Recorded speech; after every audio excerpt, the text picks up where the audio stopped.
This game, all the games that we've played in conference play have honestly hurt. It's just it's another game that's different opponent, but it's played out the same. The difference in this particular game is that the lead up to it, meaning the preparation, preparing ourselves for the adversity that occurs towards the end, has come into play. So we've started to work on that. My expectation wasn't that it was going to happen overnight, but I do feel like there was a calmness when it came down to it.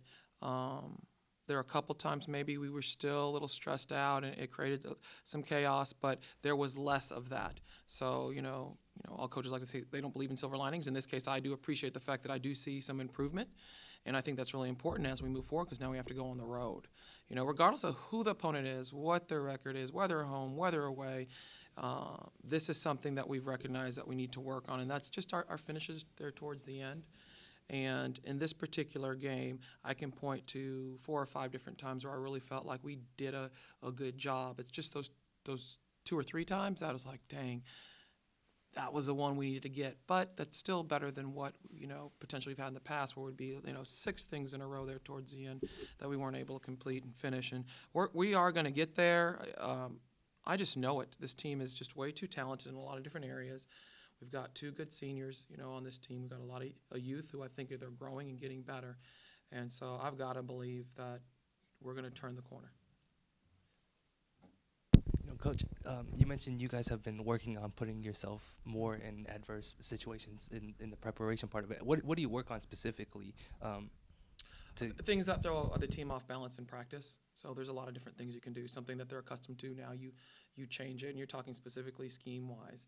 And so that's what we've been doing, whether you put up time and they're ahead or they're behind or it's tied.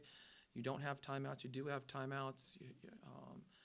You switch up some things potentially that they're used to that keep them in rhythm to throw them off. And so we've actually done quite a bit of that.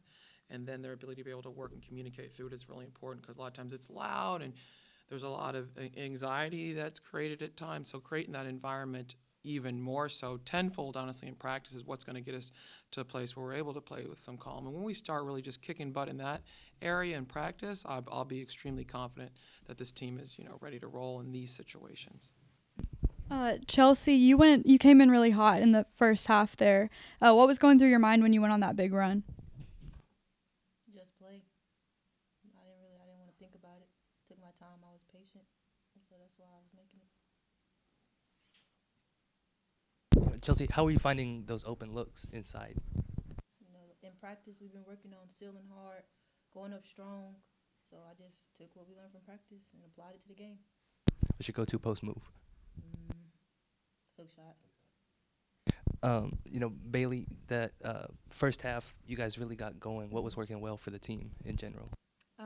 We were getting stops, which when we are good on defense, we tend to play more relaxed on offense. So we were getting stops, and then our offense was just coming naturally, and that's when we play at our best.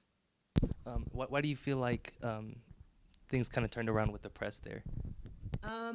Well, when they got a few steals, it kind of made us frantic, and then they also were making us. It was taking time off the clock for us to get into offense, so then we were maybe playing a little more frantic. But it was more so not much what they did; it was what we needed to get stops and take care of the ball.